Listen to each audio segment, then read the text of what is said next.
Bonjour à tous, bienvenue dans la phrase du jour d'aujourd'hui, vendredi 12 juin. Tout d'abord, une phrase énigme encore, et elle est très courte, tu vas voir. Tu te prépares à écrire.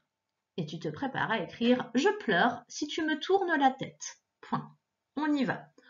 Je pleure. Je pleure. Attention, c'est le son « E ». Je pleure. Je pleure. Si tu me... Je pleure si tu me tournes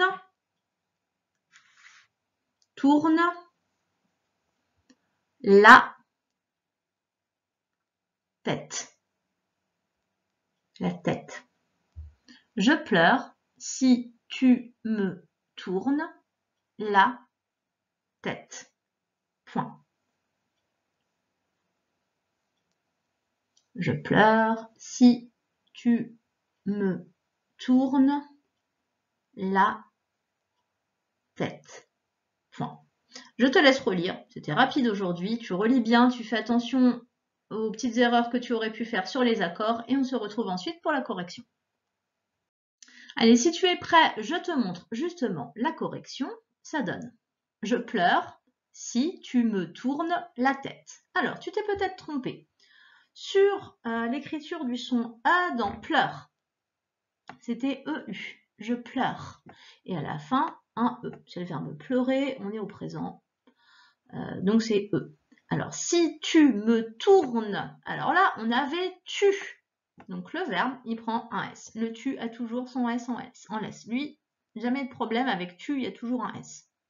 Et la tête, peut-être que tu t'es trompé sur le son est, c'était un E accent circonflexe. La tête, c'est comme la fête. Allez, première question. Qui suis-je? C'est-à-dire qu'il faut que tu trouves la solution à mon énigme. Tu réponds en écrivant « Je suis » et tu donnes la réponse. Allez, je pleure si tu me tournes la tête. Qui suis-je? Allez, je te donne la solution si tu es prêt. Qui est-ce qui pleure quand on lui tourne la tête? Il ne fallait pas penser à une vraie tête d'humain, hein, voilà, effectivement, parce que moi aussi je pleure si tu me tournes la tête. Mais en fait, non, c'est encore autre chose d'un peu plus fin. C'est la bonne réponse, c'est je suis le robinet. Et oui, regarde, le robinet, quand tu lui tournes la tête, imagine que la tête, eh bien, c'est le... Hop, c'est ça, tu lui tournes la tête et il pleure. En fait, il pleure pas vraiment, mais il coule. C'est comme s'il pleurait, il y a de l'eau qui coule. Voilà, c'est une petite énigme. C'est toujours un petit peu sur le sens qu'on joue, évidemment. Allez, la question suivante, ça va être souligne le nom et le déterminant dans la phrase tout là-haut. Donc, tu soulignes le nom et le déterminant et on se retrouve ensuite pour la correction. Allez, on regarde la correction, si tu es prêt. Le déterminant, c'est le petit mot qu'on met devant le nom. Donc là, pour dire s'il est féminin, masculin, là, il n'y en avait qu'un, c'était là. Donc ça parle d'un nom qui va être forcément féminin et singulier, et le nom, c'est tête. Un nom, ça peut être une chose, une personne, un animal, un lieu, tout ça. Donc là, c'était une chose, une tête, c'est quelque chose. Donc la tête, déterminant, non. Question suivante. Tu remplaces je par nous. Tu conjugues juste, voilà, tu changes je pleure et tu le transformes en utilisant nous. C'est tout, il y a juste 2 mots à écrire du coup. Allez, fais pause. Je te montre la solution si tu es prêt. Je pleure, ça devient nous pleurons. O-N-S. C'est facile celui-là. Avec nous, c'est toujours simple en fait. Hein. On récupère, on enlève, on fait tomber le ER du verbe.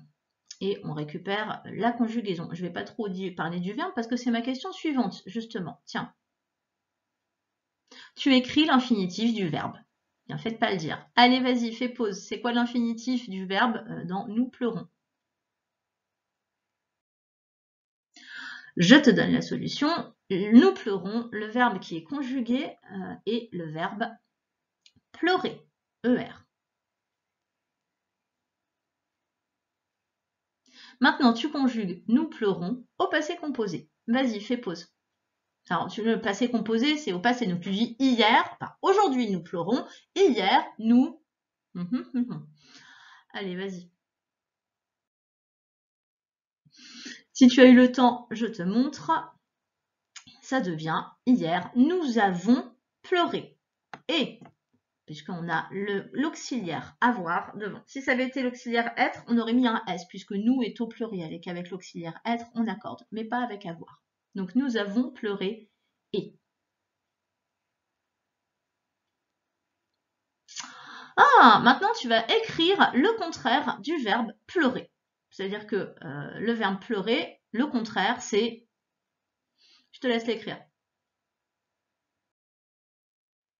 Pleurer, son contraire, c'est rire. Allez, c'était une séance assez courte. J'espère qu'elle s'est bien passée pour toi. On se retrouve lundi puisque demain et après-demain, c'est samedi, puis dimanche. Je te souhaite donc un très bon week-end. Au revoir.